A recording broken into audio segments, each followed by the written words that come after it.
buenos días, tardes o noches. Bienvenidos a Pepperstein 77.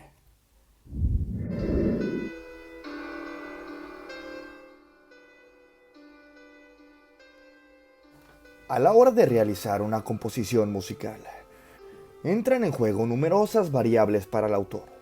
Le ayudará, por ejemplo, su conocimiento musical, sus influencias y, por supuesto, el dominio que tiene con su instrumento. Pero también se abre un camino de exploración en terrenos desconocidos que determinarán el fondo y la forma de la composición. La inspiración, la intuición y la creatividad se verán intuidas alrededor del músico. No es de extrañar que se idealicen figuras como las musas, almas que interceden entre el arte y el artista para que éste encuentre la inspiración final y que dé sentido a toda su amalgama de ideas. El día de hoy te contaré acerca de dos violinistas tan virtuosos en su instrumento que se cree vendieron su alma en un pacto con el diablo a cambio de obtener el virtuosismo que ambos artistas tenían. Sin más dilación, comencemos con esto. Giuseppe Tartini, cuya inspiración recorrió terrenos bastante oscuros. El propio demonio, según cuentan, vio la puerta abierta de su habitación mientras éste dormía. Acto seguido, entra para tocarle una composición musical que Tartini después convertiría en el Trino del Diablo, una de las composiciones más destacadas de la historia de la música. Giuseppe Tartini nació en 1692 en Pirano, perteneciente a la antigua República de Venecia, en la ciudad de Eslovenia. Es considerado uno de los mejores violinistas de la historia, tanto por su virtuosismo con el instrumento como por la innovación de sus composiciones. Fue el mayor exponente del violín hasta la posterior llegada del también supuesto violinista que tocaba bajo los influjos del demonio. A la edad de 21 años, Tartini se encontraba recluido en el convento de San Francisco de Asís en Italia. Según su testimonio, en una noche, mientras éste dormía, el demonio se le apareció pidiéndole un intercambio: talento y fama en el violín a cambio de su alma. Tartini, supuestamente, aceptó y retó al demonio a tocar una melodía romántica con el violín, creyendo éste que no sería capaz de semejante desafío. Y cito: mi asombro fue enorme cuando lo escuché tocar con gran bravura e inteligencia una sonata tan singular y romántica como nunca antes había oído. Tal fue mi maravilla, éxtasis y deleite, que quedé totalmente pasmado en una violenta emoción que me despertó. Inmediatamente tomé mi violín, deseando recordar al menos una parte de lo que recién había escuchado. Sin embargo, esto fue en vano. La sonata que compuse entonces es por lejos la mejor que jamás he escrito, y aún la llamo la sonata del diablo. Pero resultó ser tan inferior a lo que había escuchado y oído en mis sueños, que me hubiera gustado romper mi violín en pedazos y abandonar la música para siempre.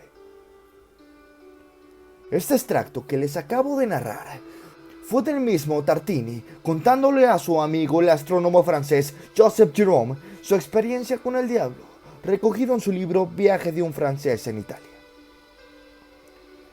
El Trino del Diablo o Sonata del Diablo se convirtió en el mayor éxito de la carrera de Tartini, y aún hoy fascina por su tremenda belleza y complejidad de ejecución. Los muy pocos violinistas que han logrado tocarla deben lidiar con una gran exigencia técnica, especialmente en el último movimiento de la obra, donde el intérprete debe tocar trinos con una cuerda mientras acompaña con una melodía el resto de cuerdas. Ciertamente, el Trino del Diablo parece transportarnos a la propia historia de Lucifer, el ángel caído, donde reconoceremos delicadeza y dulzura en un principio en la obra, evolucionando hacia una mayor agitación y cólera en el segundo y tercer movimiento.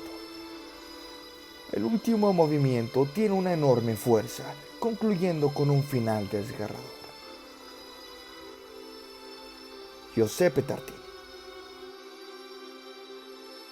El segundo de estos violinistas fue, Niccolò Paganini.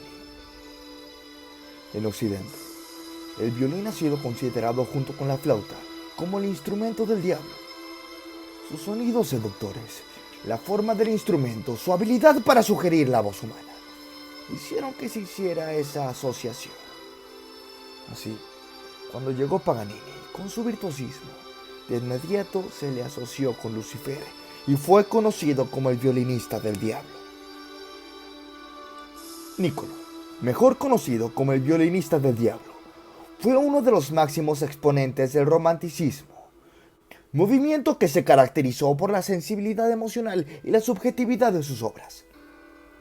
Paganini nació el 27 de octubre de 1782 en Génova, Italia, y cuenta la leyenda que su padre Antonio le enseñó a tocar el violín a muy temprana edad, con el objetivo de que éste se convirtiera en el más grande violinista del mundo. Esto después de que su esposa Teresa Bocchiardo le hubiera comentado que el diablo se le apareció en sus sueños, señalándole que su hijo de 5 años estaba destinado a ser un mago de aquel instrumento. Se destacó principalmente por ser muy virtuoso desde joven, ya que contaba con mucha flexibilidad de las articulaciones. Además, sus dedos y brazos eran bastante largos, mucho más de lo normal, los cuales le ayudaban a crear movimientos increíbles. Su primera presentación al público la realizó cuando solo tenía 9 años, creando así una gran popularidad, la cual le valió para que fuera nombrado director musical en la corte de María Anna Bacciocchi, princesa de Lucca y hermana de Napoleón. Su fama creció a tal grado que la gente comentó que él había hecho un pacto con el diablo y que en su violín se encerraba el alma de unas mujeres de hermosa voz, pues en sus conciertos era capaz de tocar a la espectacular velocidad de 12 notas por segundo. Podía afinar su violín mientras tocaba una pieza musical para que éste le diera a la orquesta un poco más de brillo, a la vez de que buena parte del repertorio de Paganini salía de improvisaciones y de los arreglos sobre temas conocidos de ópera de aquel entonces. Entre sus obras más importantes están los conciertos para violín número 1 y número 3 en re mayor, la Campanella y 24 caprichos. Cuando Paganini estaba en el escenario, disfrutaba de ejecutar trucos. Por ejemplo, afinaba una de sus cuerdas con un semitono más alto o tocar piezas enteras usando menos cuerdas. Se cuenta que en una presentación, en lo que hoy conocemos como Livorno, se rompió una de sus cuerdas, pero eso no detuvo a Paganini y completó la pieza con tan solo 3 de ellas. La audiencia, por supuesto, quedó más que sorprendida y desde entonces, este virtuoso violinista usaba cuerdas gastadas para que pudiera concluir sus conciertos tocando solo una cuerda o 2 cuerdas del violín. Para 1813, Paganini ya era el violinista más grande y venerado de todo su tiempo. Pasó la siguiente década dando conciertos por toda Italia. Posteriormente, tras viajar por Austria y Alemania, llegó a París, ya con la reputación de estar poseído por el demonio, e incluso se llegó a comentar que este no era humano.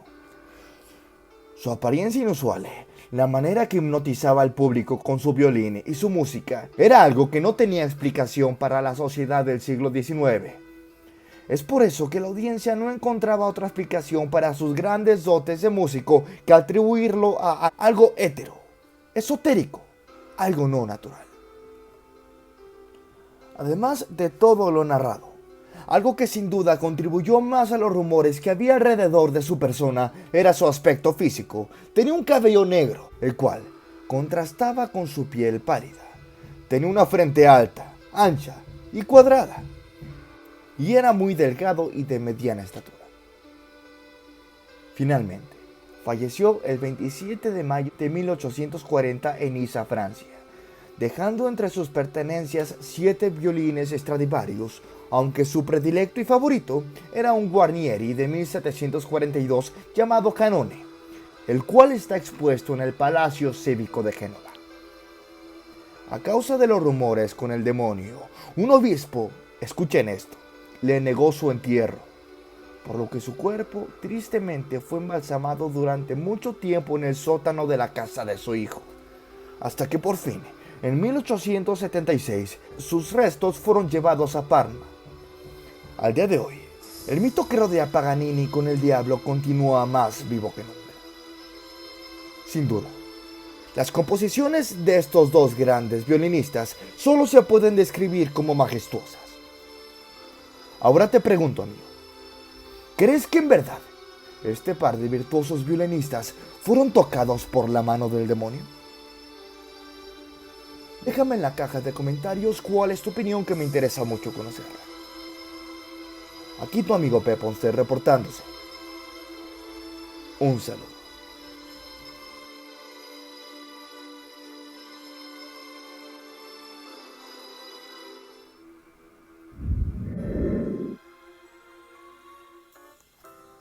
Antes de terminar con el video, quiero invitarlos a formar parte de los miembros del canal.